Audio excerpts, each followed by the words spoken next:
వచ్చి దీన్ని కొద్దిగా సరిదిద్దాలన్నని అడుగుతుంటే పక్కన గతంలో మంత్రులుగా చేసిన వాళ్ళకి కనీస ఇంగిత జ్ఞానం కూడా లేకుండా ఏ భూభారత చట్టాన్ని అసెంబ్లీలో పాస్ చేయడానికి గౌరవ ముఖ్యమంత్రి రేవంత్ రెడ్డి గారి నాయకత్వంలోని మన ప్రభుత్వం చట్టాన్ని పెడితే ఆ చట్టము పెట్టిన టైంలో కూడా నిస్సిగ్గుగా పదవి పోయిందనే ఉక్కు రోషంతో ఆ చట్టాన్ని కూడా ఆమోదించకుండా ప్రయత్నం చేసిన మహానుభావులు ఆ తరువాత వారి తొత్తులు. అటువంటి చట్టాన్ని ఏది ఏమైనా పేదవాడి కన్నీరికి పేదవాడికి అండగా ఉండటానికి చేసే ఈ చట్టం ఇందాక అనేక అంశాలని సునీల్ గారు, అడిషనల్ కలెక్టర్ గారు మా మిత్రులు చెప్పారు. నిజం.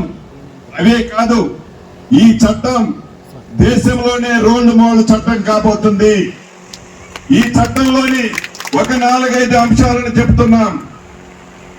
2020 చట్టం చేసే నాడు అధికారుల దగ్గరికి ప్రజలు పోవాల్సి వచ్చింది.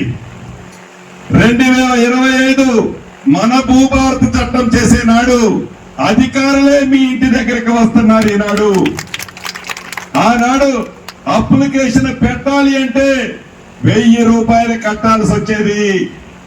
కాగితాలు రాత అంతా మీరే చేయాల్సి వచ్చేది. ఈ చట్టంలో 1 రూపాయి కూడా తీసుకోదు ఈ ప్రభుత్వం, మన ప్రభుత్వం. అధికారులే మీ గ్రామానికి వస్తారు. అప్లికేషన్ల కోసం గత ప్రభుత్వంలాగా డబ్బే ముఖ్యం మాకు అనే విధంగా కాకుండా అప్లికేషన్లు ఫ్రీగా తీసుకొని మీ కన్నీరు, మీ బాధ, మీ ఆవేదన, మీకు ఆ భూమికి ఏదైతే బంధం ఉందో ఆ బంధాన్ని తీర్చేదే ఈ భూభారత చట్టం. అంతేకాదు, గ్రామాలలో ఇందాక సైనికుడిగా పనిచేసి వచ్చిన మిత్రుడు చెప్పినట్లు ఇందిరమ్మ ప్రభుత్వం అంటేనే పేదవాడికి పంచే ప్రభుత్వం, పేదవాడికి ఇచ్చే ప్రభుత్వం, పేదవాడి కష్టాలు చూసి ఆ కష్టాలకి ఫలితాలు ఇచ్చే ప్రభుత్వం ఇందిరమ్మ ప్రభుత్వం. ఆనాడు ఈనాడు ఏ గ్రామానికి పోయినా ఇందిరమ్మ ప్రభుత్వంలో ఇచ్చిన ప్రభుత్వ స్థలాలు, వ్యవసాయ భూమి పట్టాలు ప్రత్యక్షంగా కనిపిస్తాయి. ఆనాడు ఇందిరమ్మ ప్రభుత్వంలో మిగిలిన భూములని ఇందాక మిత్రుడు చెప్పినట్లు ఆ పింక్ కలర్ షర్ట్ వేసుకొని ఆ ధరణి పేరుతో పేదవాడికి చెందాల్సిన వేలాది లక్షలాది ఎకరాలని ఆనాటి ప్రభుత్వం కొల్లగొట్టిందన్నమాట ముమ్మాటికి నిజం. వాటన్నిటినీ ఈ భూభారత ద్వారా ఆడిట్ రూపంలో బయటికి తీసి మళ్ళీ అర్హుడైన పేదవాడికి పంచాలన్నదే మన ఇందిరమ్మ రాజ్యంలోని గౌరవ ముఖ్యమంత్రి రేవంత్ రెడ్డి గారి ఆలోచన. అంతేకాదు, ఏదైతే అసైన్డ్ భూమిలో పేదవాడు సాగు చేసుకుంటున్నాడో ఆ సాగు చేసుకునేవాడు అర్హుడైతే ఆ అసైన్డ్ భూమిని తప్పకుండా హక్కులు కూడా పేదవాడికి ఈ ప్రభుత్వంలో ఇవ్వటానికి సిద్ధంగా ఉంది.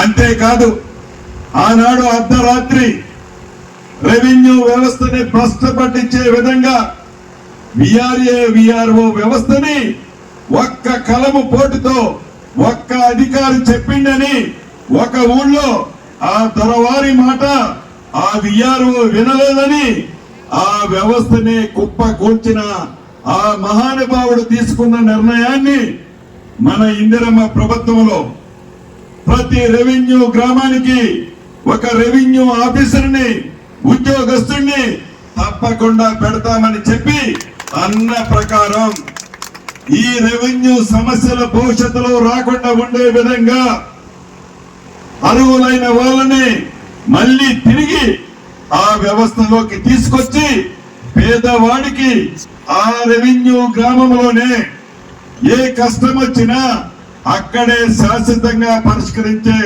సౌకర్యాన్ని మన ఇందిరమ్మ ప్రభుత్వంలో తిరిగి తెచ్చుకుంటున్నాం. అంతేకాదు, ఇందాక మిత్రులు సునీల్ గారు చెప్పినట్లు ఎక్కడైతే కానిగట్టి పంచాయతీలు ఫారెస్ట్ కి ప్రైవేటు భూములకి మధ్య ఉన్న పంచాయతీలు, అదే రకంగా రెవెన్యూకి ప్రైవేటు భూములకి మధ్య ఉన్న గెట్లు పంచాయతీలు, ఇద్దరు రైతుల మధ్య ఉన్న గెట్లు పంచాయతీలు, కోర్టులో లేని ప్రతి సమస్యని ఈ భూభారతి ద్వారా శాశ్వతంగా పరిష్కరించాలన్నదే మన ఇందిరమ్మ ప్రభుత్వం యొక్క ఈ చట్టం యొక్క ముఖ్య ఉద్దేశము. అంతేకాదు, గ్రామాలలో భూములున్నాయి, పాస్బుక్ ఉంటుంది, పాస్బుక్ అయితే ఉంటది కానీ దానికి తగ్గ భూమి ఎక్కువ తక్కువ ఉంటది. అంటే RSR లో 10 ఎకరాల భూమి ఉంటే 13-14 ఎకరాలకి పాస్బుక్లు ఇస్తారు. ఎవరయ్యా ఎక్కువ 2 ఎకరాలు 3 ఎకరాలు తీసుకుందంటే భూమి ఉండదు. కానీ ఆ పింక్ కలర్ కు సంబంధించిన వ్యక్తుల పేర్లతో ఆ పాస్బుక్లు ఆనాడు అధికారులు ఇచ్చారు, భయపెట్టి తీసుకున్నారు అధికారుల దగ్గర. అటువంటికి సంబంధించిన ఆస్తులన్నిటినీ పక్కాగా ఎవరైతే పొజిషన్ లో ఉన్నారో, ఎవరి పేరుతోనైతే ఎంత భూమి ఉందో ఆ భూమిని సర్వే చేసి, భూమి మీద ఎవరైతే ఉన్నారో, ఎవరికైతే పాస్బుక్ ఉందో వారికే ఉండే విధంగా ఈ చట్టంలో మార్పు తీసుకురాబోతుంది. అంతేకాదు, సర్వేలను కూడా అరాకొరా కాకుండా మొదటి విడతలో రాష్ట్ర వ్యాప్తంగా 6,000 మంది సర్వేలని, లైసెన్స్డ్ సర్వేలని ఏర్పాటు చేయాలని ప్రభుత్వం నిర్ణయం తీసుకోవడం జరిగింది. ఇప్పుడే ప్రిన్సిపల్ సెక్రటరీ గారితో మాట్లాడాను. ఈ రాబోయే 1-2 తారీఖుల లోపే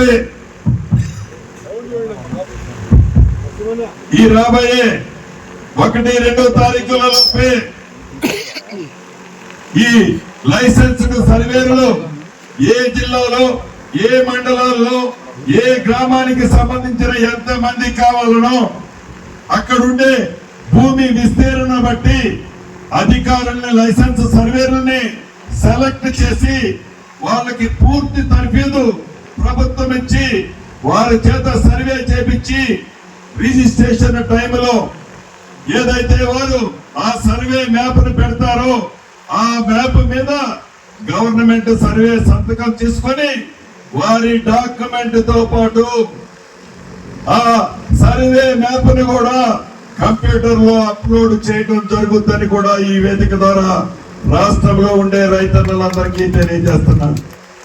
చివరిగా చెప్పదలుచుకున్నది ఒక్కటే, చిత్తశుద్ధితో మనస్సాక్షిగా పేదవాడికి మంచి చేయాలని, పేదవాడి కష్టాలు తీర్చాలని, భూములున్న ఆసాములకి పూర్తి భద్రత కల్పించాలని ఒక మంచి ఆలోచనతో మన ఇందిరమ్మ ప్రభుత్వంలో ఇంత అద్భుతమైన చట్టాన్ని చేసుకున్నాం. నిన్నగాక మొన్న గౌరవ ముఖ్యమంత్రి గారు కూడా అన్ని జిల్లా కలెక్టర్ని, జిల్లాలో ఉండే రెవెన్యూ ముఖ్యమైన యంత్రాంగాన్ని పిలిచి చాలా స్పష్టంగా చెప్పడం జరిగింది. ప్రతి గ్రామంలో గడిచిన 10 సంవత్సరాలలో ఆనాటి ప్రభుత్వం ఏ గ్రామానికి వచ్చి ఇటువంటి సభ అంటే ఏదో ఉపన్యాసం పెట్టడానికి కాదు, ప్రజల కష్టాలు తెలుసుకోవడానికి, ప్రజలు భూమికి సంబంధించిన విషయాలని తీసుకునే ధైర్యం కూడా ఆనాటి ప్రభుత్వం చేయాల. ఈ ప్రభుత్వంలో ఈ భూభారతి ద్వారా మీ గ్రామాలకే ప్రభుత్వ ఉద్యోగస్తులు వస్తున్నారు. మొదటి విడతగా రాష్ట్రంలో ఈ 4 మండలాలు పైలట్ గా తీసుకున్నాం. 1 ముఖ్యమంత్రి గారి నియోజకవర్గం, 2 సీతక్క గారి నియోజకవర్గం, 3 కామారెడ్డి జిల్లాలోని 1 నియోజకవర్గం, 4వది నా సొంత నియోజకవర్గం పాలేరు నియోజకవర్గంలోని నేలకొండపల్లి. వీటితో పాటు మే 1వ తారీఖు నుంచి మే 1వ తారీఖు వరకు రాష్ట్రంలోని అన్ని మండలాలలో ప్రతి మండలానికి జిల్లా కలెక్టర్ గారు వస్తారు, అవగాహన సదస్సు ఈ భూములకు సంబంధించి ఈ 2025 భూభారత చట్టానికి సంబంధించి ఈ చట్టంలో ఉన్న అనేక అంశాలకు సంబంధించి గౌరవ కలెక్టర్లే మీ మండలానికి వస్తారు. దీని మీద పూర్తి అవగాహన మీకు కల్పిస్తారు. అది పూర్తయిన తర్వాత మే 1వ తారీఖు నుంచి, అంటే 1వ తారీఖు కానీ 2వ తారీఖు నుంచి మిగిలిన 28 జిల్లాలలో ప్రతి మండలాన్ని, ప్రతి జిల్లాలో ఒక మండలాన్ని ఈ 4 మండలాల్లాగా రాష్ట్ర వ్యాప్తంగా మిగిలిన 28 జిల్లాల్లో కూడా పైలట్ మోడల్ గా ఒక మండలాన్ని తీసుకుంటారు.